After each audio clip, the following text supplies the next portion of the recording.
Hey everybody, and thanks for joining me on another episode of Straight Jacket White Rabbit. My name is Adam and I'll be your host as usual. Today's video is going to be a little different, guys. I hadn't planned on releasing this story probably honestly for a couple of months yet. I wanted to get some more information on it as it is a relatively new case. So on March 2nd of this year, you guys, in Buga Columbia, there was an object that was spotted flying around the skies, up, down, around, just zigzagging through the skies. It was shot on film by multiple people. There's actually another event shortly after that one where they see there's actually a videotape of a second sphere that looks fairly identical to the one that's been recovered here, now known as the Buga Sphere. This is March 2nd of this year this happened, guys. Now, they got video of this thing flying around for a good minute, and it's kind of a thing to see. There's no obvious flight surfaces. There's, no obvious means of propulsion. There's no, rockets or bursting gas out of the back or, rotary blades or anything like that. There's no propellers. There's no nothing. We don't know what made this thing fly. And there was a lot of skepticism, you guys, both from the quality of the film, which, it was a handheld camera. It wasn't a horrible film. I've seen a lot worse film of UFOs, guys. But I understand people wanting to be skeptical, but let's be skeptical with reason. Now, they got lots of film of this thing, and people were saying things like, oh, there's a rope it's suspended from, or a wire, or some kind of string or fishing line that you can't see. Just to put all that to bed, these videos have been analyzed now by, I believe it's 5 different now. It was either 4 or 5 the last time I checked. Different research companies, different video analysis companies, and according to every single one, this video checks out as 100% original. There is no hidden wire, there is no anything odd in it. This thing just appears to be flying around on its own. Now, at some point, while it was flying around on its own, doing its own thing, the sphere apparently came within a close proximity to high power voltage lines. When I say high voltage lines, I'm talking about like 10,000 volts, you guys. After it came near, now it's not clear if it actually touched or if it just passed near them. But what I was told and what I've read says that it just passed near them. It may have gotten a jolt or something that interfered with the way that it was working, because it started being erratic. It was flying in a lot weirder patterns. It just didn't seem to be doing the same thing it was doing before it was near the power lines. Long story short, it goes down. The man who finds it is a self-proclaimed treasure hunter. His name is Jose. So he finds this thing, I think it's been a couple hours. And when he does, he noticed the grass around the area seemed to be all dehydrated. Also, when he touched it, his mouth went instantly dry and dehydrated. And he said he tasted like a metallic taste. Those of you who don't know what a metallic taste is like, if you were ever a kid and you friggin' stuck a penny in your mouth, it's got a really specific kind of metallic taste. So he said he had a metallic taste in his mouth. While he's carrying this thing home, kind of braced on his stomach, he gets home and he starts to feel ill. He starts feeling like he's going to be sick, like he's ill. And so he gets some rest. He ends up feeling better, you guys. No obvious long-term effects. So he's not quite sure what to do with this thing, and it's kind of freaked him out a little bit. He has a cousin who's an engineer who he then imparts the spear to. The cousin owns a company that is an engineering company, and he ran some tests on it, and he was trying to figure out if there's anything his company in particular could do with the sphere, try to figure out what it is. And the only thing they came down to is they could try to cut it in half. But by doing so, they would more than likely destroy any of the technology that was inside or damaging components. So he really didn't want to do that. A friend of his asked him to go to a man by the name of Jaime Maussan. Jaime Maussan, you guys, it's not that I bash him or I don't like him, but he is the main reason I have some skeptical feelings towards this. Jaime Maussan, for those of you who don't know, is a very, very famous, almost legendary UFO reporter in Mexico. That being said, my only problem with him is he tends to report on everything. Facts be darned. He's reported on things that the entire world knew were wrong. And he's reported it as truth before gathering all the evidence. So while he is very into this, and he has had good evidence that he's captured and broadcast on his show, but Jaime is, in my opinion, less driven by facts and more driven by the story. And for those of you who don't know what I'm talking about, there's a few instances, but one of the most recent with him was the 2 alien mummies supposedly discovered in Mexico that by all aspects have now been agreed that it was grave robbers who were desecrating infant and baby graves to put together bones and make these mummified aliens. They were a complete farce, you guys. They've been dismissed by the entire international community. They've been dismissed by every credible UFO researcher there is.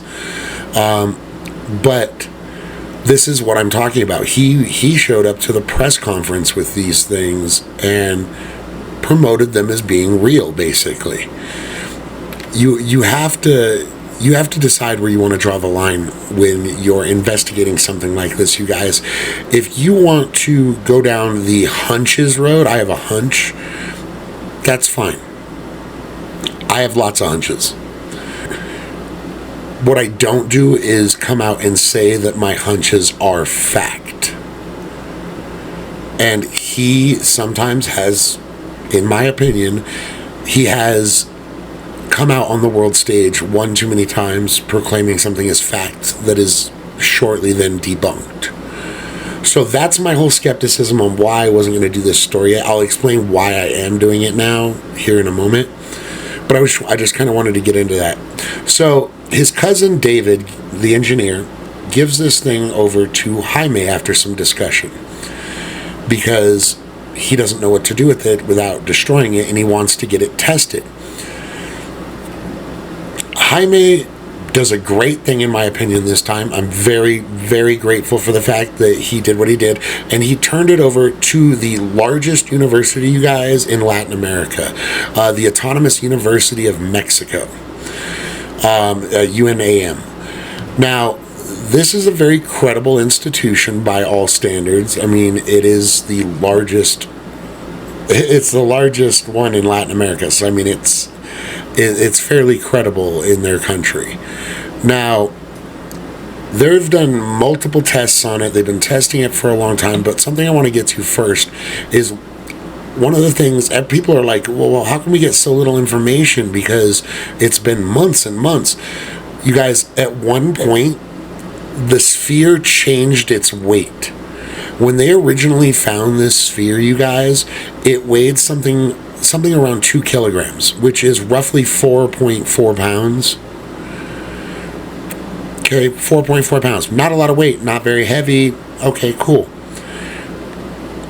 By the time they had gotten it to the lab, or not the laboratory at the university, but his lab for the engineering department, wherever you want to call it, his workshop, it had gone all the way up to 10 kilograms, which is 22 pounds, you guys. It went from roughly 4.5 pounds to 22 pounds. Now, a lot of people said that this had to do with its density, and it was changing its density, but I don't believe that because of the properties that they've discovered now at this university, stating that this thing is giving off its own electricity,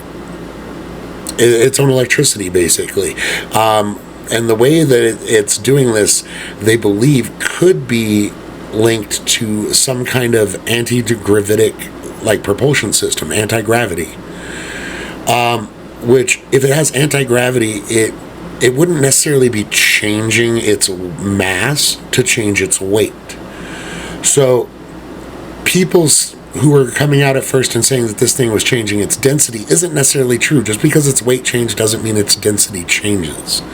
If you have anti-gravity, your density, your insides don't change. They don't get any lighter. You yourself are just basically avoiding gravity. You've figured out a way to shield yourself from the effects of gravity, which is what gives you your weight. Now, the sphere itself, you guys, isn't super remarkable. It's cool looking, I'll give you that. It's got the nice little front designs on it and stuff, and some writing that appears to be inscribed on it. Now, along the equator, you'll see this thin little band. You guys, that's not a seam. They've checked it. There's no welding, they don't know how this thing was put together unless it was built from the inside out, which is a very complex way to do something. So there's no way into this thing, seemingly, without breaking it open, basically. Now, inside the little crack, they noticed all these little fissures and little tiny, like, pot marks only, almost. So they decided to investigate scientifically, and they put this thing under a very powerful microscope. And what they found is kind of creepy, to be honest with you guys. Along the entire seam of this thing, in all these little fissures that they found, were very, very, very, very, very small fiber optic cable, basically. Fiber optics. This means it has the ability to see, to look, to video. This thing could be broadcasting what it's seeing at all times to wherever it comes from. We don't know. With the fact that it has capabilities similar to radio band frequencies, this thing could be broadcasting everything it's seeing, hearing. We don't know. So the more I dig into this, the more it's starting to look like a legitimate UFO that might have been captured. Now, granted, this is not the typical flying saucer. There's not obviously, it's a little bit bigger than a basketball. It's not really, it's not big enough for a pilot unless a pilot's going to be this big. But that doesn't mean that this thing couldn't be some kind of a data collection drone or a surveillance drone. A lot of people believe that our planet was visited by more than one species of alien. Who's to say some of the ones that visited us didn't just leave these drones or sit up in orbit while they disperse these drones down on Earth to find out the information that they're looking for. The spheres themselves, again, you guys, I want to say this is not the first time these have been seen. These small spheres have been seen in many different countries all across the world. They've been seen by our own government and people in our own country here in America. Unfortunately, every time that I've ever heard of it, these spheres disappear, which is code word for they were taken by some 3-letter agency or military agency or what have you. And the stories die down after that because they were probably threatened. I hate to say it, but that's the way it works, guys. They were either threatened, killed, or just made to stay silent. There are many stories about this, you guys. There's stories about this in the UK. There's one story about a sphere in the UK that actually chased a man down, and from the center band area protruded out spear-like legs that it rolled on. This man's clothing was ripped by these, so we did have evidence that something happened to this man, and this is what he claimed happened, is that this sphere attacked him when he got too close to it. Maybe it thought he was aggressive, I don't know. But my point is there are not just one or two instances of this. These are seen all around the globe. They've been spotted in outer space by 3-letter agencies. They've been spotted in our atmosphere. I do believe there's actually footage somewhere of these things, one of these things or a few of them coming out of the ocean. Now, the front pattern, there's the writing and the crescent moon shapes and the little circles in the middle of the moons. There's what looks like almost a microchip in the middle of it with these little branches coming off in every direction with balls at the end of the little branches. It's a very interesting design. And people online are claiming, oh, it's just some overzealous art project and stuff. You guys, that doesn't cover, the prosaic explanations are starting not to cover this object anymore. It's got an unknown means of propulsion. Art projects don't just go levitating around the earth using anti-gravity, okay? We're not at that point yet that you can just, whip up an anti-gravity machine in your garage to put in your art project. I mean, I'm sure you could, but you'd have to be well beyond Einstein level smart and pretty darn handy yourself, because just knowing how the principles of anti-gravity work doesn't mean that you know how to build them like an engineer or someone like that would. So this is a fairly complex machine. Now, they've scanned it, they've x-rayed it, they've learned some really interesting facts about it, like when they x-rayed it, it's got a shape inside that is eerily similar to a Tesla tower, you guys. Free electricity, a Tesla tower. But the problem is, the only thing it's grounded to is itself, the outer shell. Outer shell has, I believe, 3 layers, they said, are all dense, different densities and different variations on aluminum and other elements mixed together. These are all, what is the word? They're all fairly light elements. Nothing's like too super crazy heavy in this thing, as far as we know so far, on the outside at least. They've buffered it down trying to get to the base elements, because they said there's some kind of polymer that's coating the outside of this thing that seems to help protect it from heat as well as some other things. One of the other things about this thing, temperature-wise, you guys, the temperatures have been seen, they've been noted, changing at least 6 degrees. They've also noted that because of the fiber optics that there's in there and the polymer that's around the thing, they believe that they know that there's a certain point of heat that this thing can get to, where the fiber optic cables and things will start not disintegrating, but degrading a little bit. So this could be why this thing has the ability to alter its temperature. It may be trying to cool. They've noticed that when they put it under fire, it cools really quick. And this may be it trying to contain its temperature as to keep its pieces from malfunctioning or deteriorating. Now, there've been a ton of speculation and a lot of rumors. I read one article when I was first looking into this that said the guy that found it lost all his hair and his teeth were falling out, and that's not true, you guys. They did a press conference not that long ago. The man Jose who actually found it was there on stage. He actually made a joke about some of the rumors, saying stuff like that. So you got to be careful about what you read and what you take in about these things.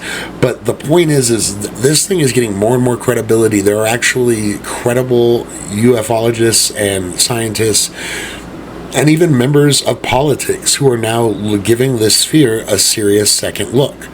Now, I don't know exactly the timetable they have for the research they're doing on this sphere, but they said they're going to be completely open with everyone. All of the results are going to be 100% transparent.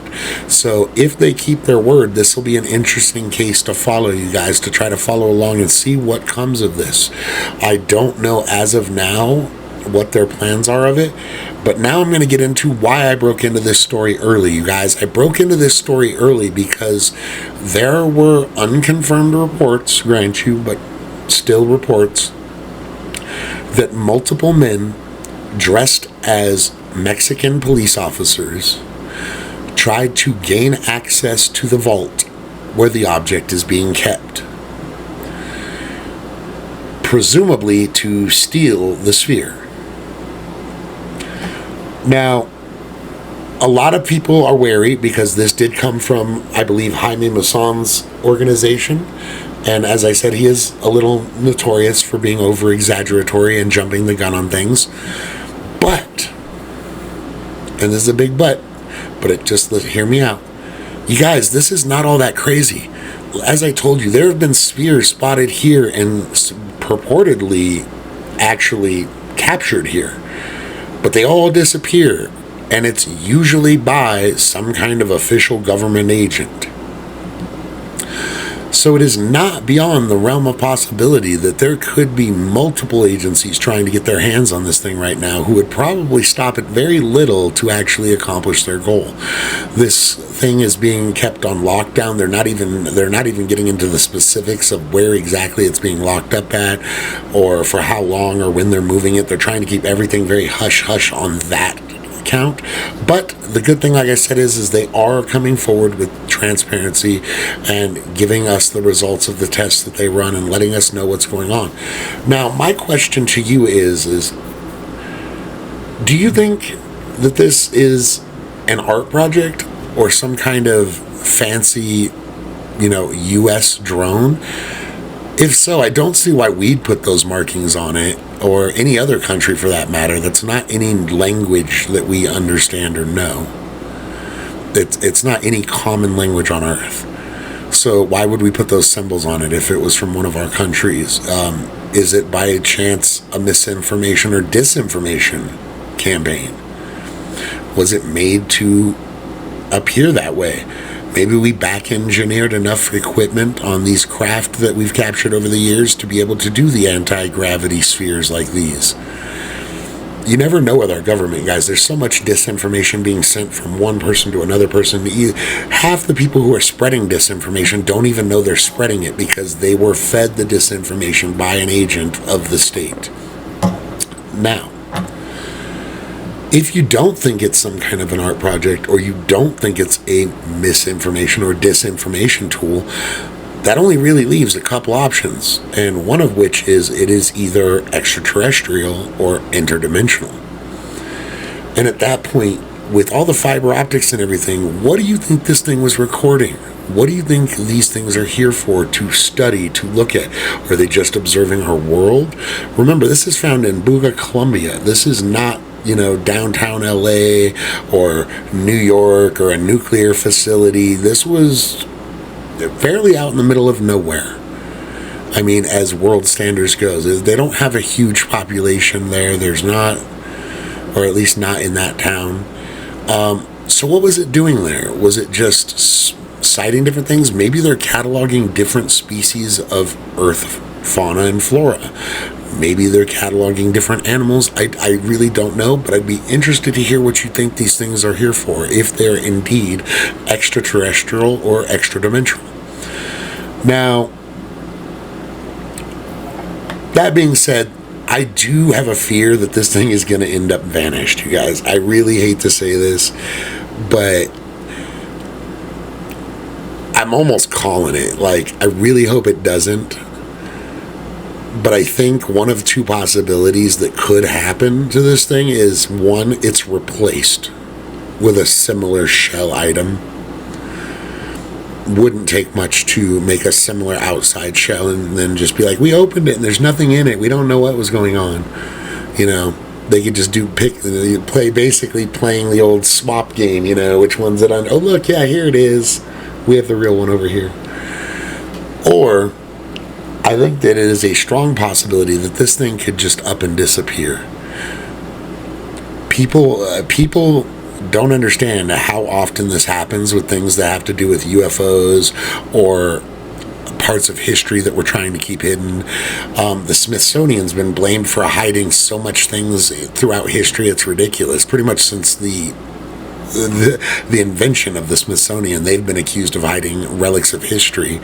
Everything from giant bones to the real explanation behind dinosaurs. So it's not entirely out of the realm of possibility. It's just not. I think, in all likelihood, this is some kind of a surveillance drone. I like I said, I don't know the mission it would be here on, but it doesn't seem to have any other real capacity. It's got fiber optics, which means it's looking at something.